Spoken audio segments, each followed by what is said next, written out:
If proper syntax और rules of the programming language are not followed, अगर हम जो सिंटैक्स की असूल होती हैं, प्रोग्रामिंग की असूल होती हैं सिंटैक्स में, उनको अगर हम मुकम्मल तौर पर फॉलो नहीं करते, उन पर अमल नहीं करते, the program does not get compile, तो प्रोग्राम जो है वो कंपाइल नहीं होता। In this case the compiler generate an error, this kind of error are called syntax error.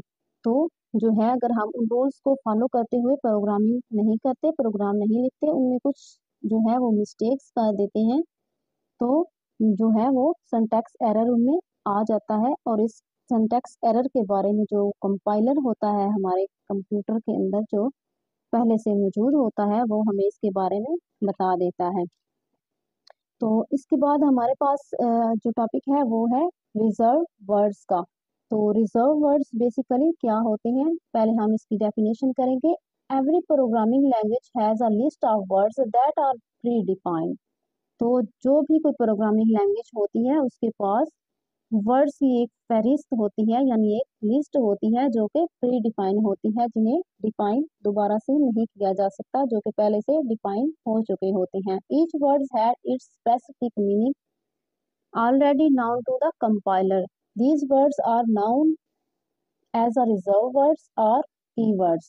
तो ये जो हमारे पास रिजर्व वर्ड्स होते हैं, इनको हम कीवर्ड्स भी कहते हैं। तो जब भी हम कोई इंस्ट्रक्शन जो है वो लिखते हैं, यानी अगर हम इंग्लिश लैंग्वेज में लिखते हैं, तो इसमें हमारे पास कीवर्ड्स भी होते हैं जिन्हें हम अपनी मर्जी से यूज कर सकते हैं, कोई भी वर्ड्स लिख सकते हैं। लेकिन हमारे पास कुछ ऐसे वर्ड्स भी होते हैं जो रिजर्व्ड होते हैं, जिन्हें हम अपनी मर्जी से इस्तेमाल नहीं कर सकते। बेसिकली ये कंप्यूटर लैंग्वेज के अंदर होता है कि जो रिजर्व वर्ड्स पहले से रिजर्व हो चुके होते हैं, उनको हम रीडिफाइन नहीं कर सकते, अपनी मर्जी से उनको नहीं लिख सकते, क्योंकि ये प्रोग्रामर की तरफ से जो है वो रिजर्व कर दिए जाते हैं और उन्हें हम रीडिफाइन जो है दोबारा दोबारा उनकी डेफिनेशन खुद से जो है वो नहीं कर सकते।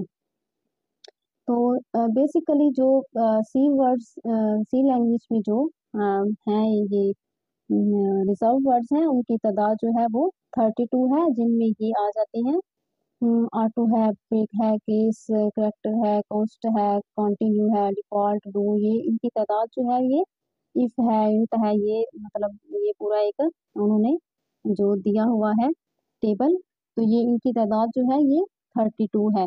तो ये इनकी एक कंडीशन होती है कि अगर इनको प्रोग्रामर ने डिफाइन करते हुए स्मॉल लेटर से किया है, तो इनको हम स्मॉल लेटर से ही लिखेंगे। तो इनका जो फर्स्ट लेटर होता है ये स्मॉल लेटर होता है और इसको इसी से शुरू किया जाता है। अगर इसको हम मतलब इनका जो फर्स्ट लेटर है इसको भी अगर हम जो है वो चेंज करते हैं कैपिटल लेटर में, तो इसमें भी एरर आ जाता है। तो ये इनकी जो तादाद है ये बेसिकली 32 है।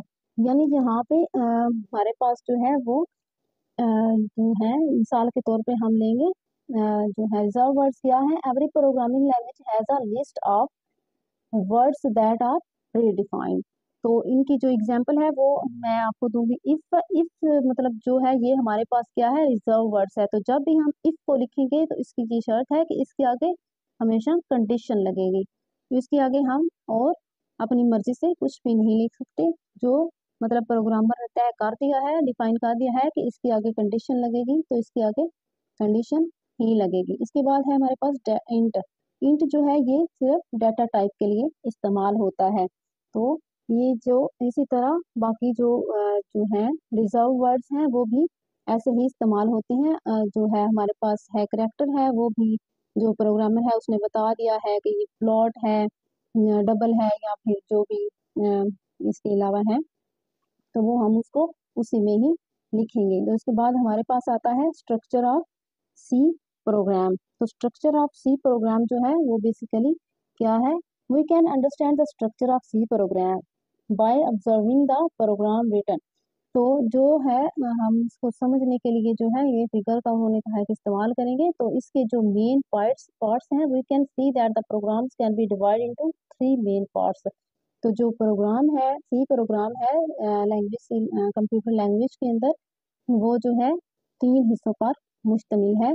तो वो 3 हिस्से जो हैं वो कौन से हैं, वो हैं लिंक सेक्शन और हेडर सेक्शन। जो पहला हिस्सा है वो है लिंक सेक्शन और हेडर सेक्शन, और दूसरा है मेन सेक्शन। और इसके बाद जो हमारे पास तीसरा इसका पार्ट आता है वो है body of main function. Body of main function, तो पहले हम इसको थोड़ा सा रीड आउट कर लेंगे। तो जो है हमारे पास लिंक सेक्शन और हेडर सेक्शन वो है, while writing program is a C language we make extensive use of functions that already defined in the language, but functions have been defined. These files are called header files. Include these header files in our program by writing the include statement at the top of the program. तो जो हमारे पास ये मैंने example लिखी है, तो इस example में जो हमारे पास ऊपर टॉप पे लिखा होता है ये हमारे पास क्या होता है, हेडर सेक्शन होता है या लिंक सेक्शन होता है। तो इसको आपने याद रखना है कि ये जो टॉप पे हमारे पास किसी भी जो सी प्रोग्राम में हम प्रोग्रामिंग लिखते हैं सी लैंग्वेज में, तो जो हमारे पास टॉप में होता है वो होता है। तो अगर हम इसके अंदर यानी ये जो कोड ब्लॉक्स हमने लिखा है इसके अंदर हम जो है वो कोड को लिखते हैं, तो हम देखेंगे कि कोड जो है वो क्या फंक्शन परफॉर्म करता है। इसके अंदर हमने इसको आउटपुट करवाना है हेलो वर्ल्ड को। हेलो वर्ल्ड को हम जब इसके अंदर जो है आउटपुट करवाएंगे तो हम प्रोग्राम लिखेंगे टेक्स्ट एडिटर के अंदर। तो टेक्स्ट एडिटर के अंदर जब हम लिखेंगे तो फिर हम इसको देखेंगे कि इसको हमने कैसे सेव करना है। तो इसको जब हम सेव करेंगे इसको हम सेव करेंगे, save file as hello world file के नाम से इसको हम सेव करेंगे और उसको एग्जीक्यूट जो है वो करवा देंगे। तो एग्जीक्यूट करवाने के बाद जो डॉट लगा होता है वैल्यू के बाद, तो उससे उससे हमें पता चलता है कि ये जो एक्सटेंशंस हैं, एक्सटेंशन जो होती हैं वो जो कौन सी फाइल होती है, जो कौन सी फाइल जो है वो सेव हुई है और वो किस प्रोग्राम सॉफ्टवेयर से रिलेट कर रही होती है। तो यहाँ इसका मतलब है कि ये सी लैंग्वेज से जो है वो रिलेट करती है। तो इसके बाद जो है इसके बाद हमारे पास आ जाता है कंपाइलर्स। तो कंपाइलर्स जो हैं वो बेसिकली हैं क्या, कंपाइलर्स के बारे में हम डिटेल से पढ़ेंगे। तो कंपाइलर्स को पहले थोड़ा सा रीड कर लेते हैं। अच्छा, तो कंपाइलर्स है, computers only understand and work in machine language consisting of 0 and 1. They require the conversion of program written in the programming language to machine language in order to execute it. This is the achieved using compiler. A compiler is a software that is the responsible for the conversion of computer program written in the some high level programming languages to machine language code. तो compiler जो है वो basically है क्या, तो compiler से हम देखेंगे कि हम कैसे काम करते हैं। कंपाइलर वाला टॉपिक जो ये है ये बहुत अहम टॉपिक है।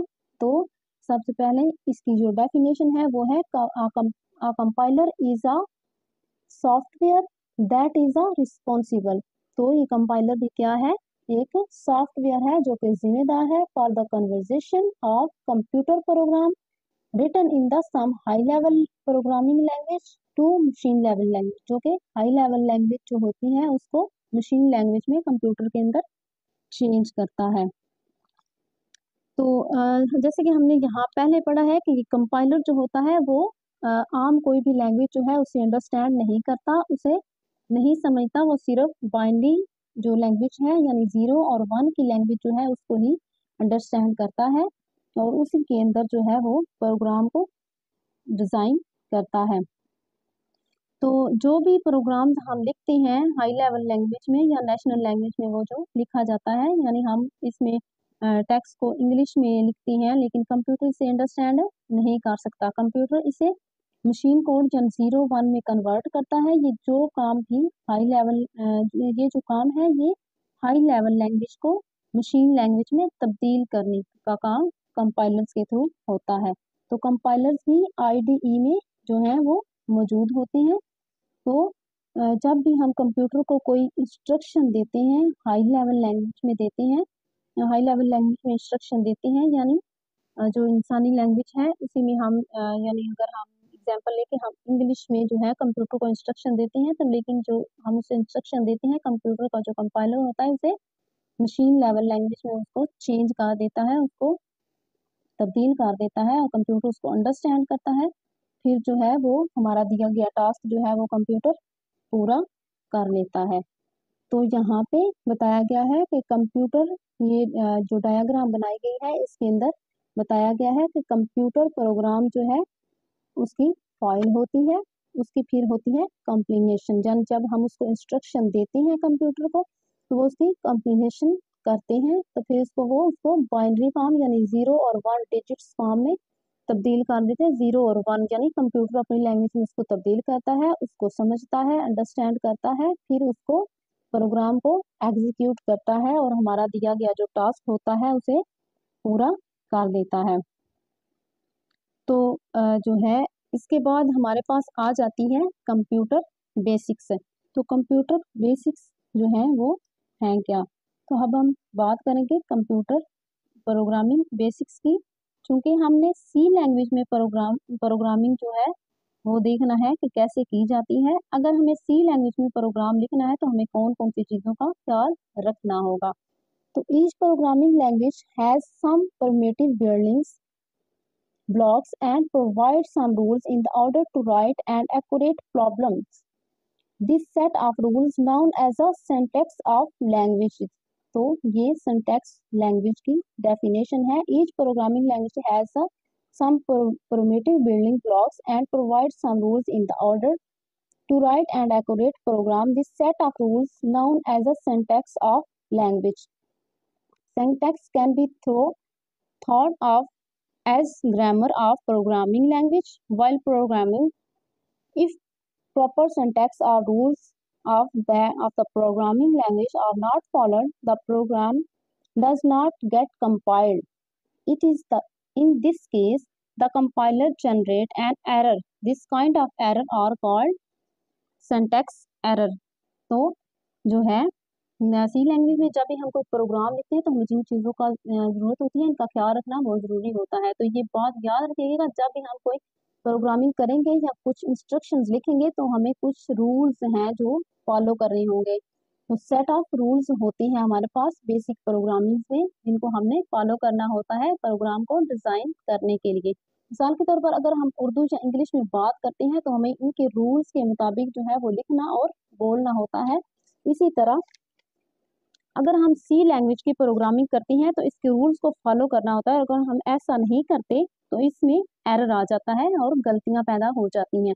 तो ये जो रूल्स का सेट होता है इसे हम सिंटैक्स एरर कहते हैं। तो इसको, ये जो सिंटैक्स एरर की डेफिनेशन है ये बहुत इंपॉर्टेंट है पेपर्स के लिहाज से भी, और ये पेपर में आती है, तो इसको आपने अच्छे से प्रिपेयर करना है। तो ग्रामर्स ऑफ लैंग्वेज जो है, जैसे उर्दू या इंग्लिश में ग्रामर होती है, बिल्कुल इसी तरह कंप्यूटर के अंदर जो है उसकी अपनी एक मखसूस लैंग्वेज होती है। तो इस लैंग्वेज के रूल्स को हमने क्या करना होता है, फॉलो करना होता है, नहीं तो जो हम प्रोग्राम जो है वो डिज़ाइन करेंगे उसमें बेसिकली एरर आ जाता है।